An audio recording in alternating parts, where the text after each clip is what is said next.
एक छोटे से गांव में मोहन नाम का एक गरीब किसान रहता था। वो दिन रात खेतों में मेहनत करता, लेकिन फिर भी मुश्किल से अपने घर का खर्च चला पाता था। सुबह होते ही वो हल लेकर खेत में लग जाता, पसीने और चिंता के साथ अपनी जिंदगी को जैसे तैसे आगे बढ़ाता रहता। मोहन की पत्नी सरला एक सीधी साधी और समझदार महिला थी, जो हर हाल में घर संभालती थी। उसकी 2 बेटियां थीं। बड़ी बेटी गीता, जो समझदार और अच्छे स्वभाव की थी, और छोटी बेटी नीलम, जो चंचल और चालाक थी, लेकिन अपनी बड़ी बहन से बहुत ईर्ष्या करती थी। दोपहर का समय था। रसोई में सरला चूल्हे के पास बैठी खाना बना रही थी। गीता उसके पास आकर चुपचाप सब्जी काटने लगी। गीता बेटा, तुम हर काम इतनी लगन से करती हो, सच में तुमसे घर संभल जाता है। माँ, ये तो मेरा फर्ज है। आप इतनी मेहनत करती है तो मैं कैसे पीछे रह सकती हूँ। तुम्हारी यही बात मुझे सबसे अच्छी लगती है, शांत स्वभाव और समझदारी। इतना कहते कहते अचानक सरला को ध्यान आता है।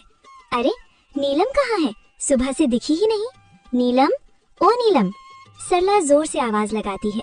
कुछ पल सन्नाटा रहता है, फिर तेज कदमों की आवाज आती है। नीलम गुस्से और चिड़चिड़े अंदाज में रसोई में अंदर आती है। क्या है माँ, इतनी जोर जोर से क्यों बुला रही हैं? मैं कोई खाली नहीं बैठी थी। बात करने का ये तरीका है? मैं बस पूछ रही थी कि तुम कहाँ थी। नीलम हंसते हुए तंज में, आपको मेरी क्या चिंता होगी? आपको तो बस आपकी आदर्श बेटी गीता की ही फिक्र रहती है। गीता, नीलम ऐसा मत बोलो।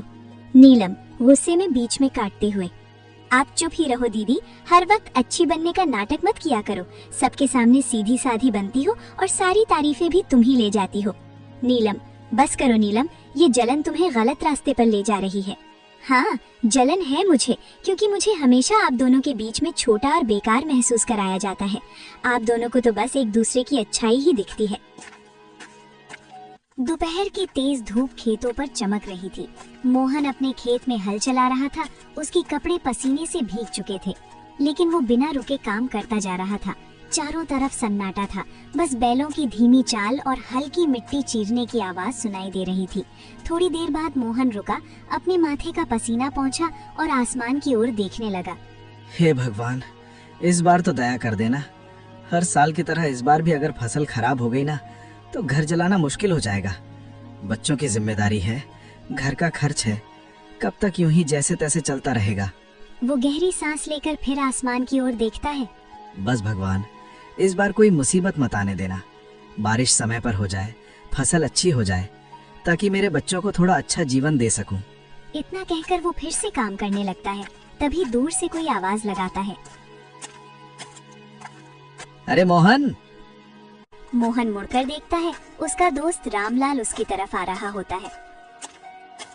क्या बात है भाई, आज तो बड़े सोच में डूबे हुए लग रहे हो। क्या बताऊं रामलाल, किसान की जिंदगी ही ऐसी है। मेहनत तो पूरी करते हैं, लेकिन सब कुछ ऊपर वाले के हाथ में होता है। बिल्कुल सही कहा तुमने। इस बार तो मौसम भी कुछ ठीक नहीं लग रहा। कभी ज्यादा धूप, कभी अचानक बादल। हाँ, बस यही डर लगा रहता है।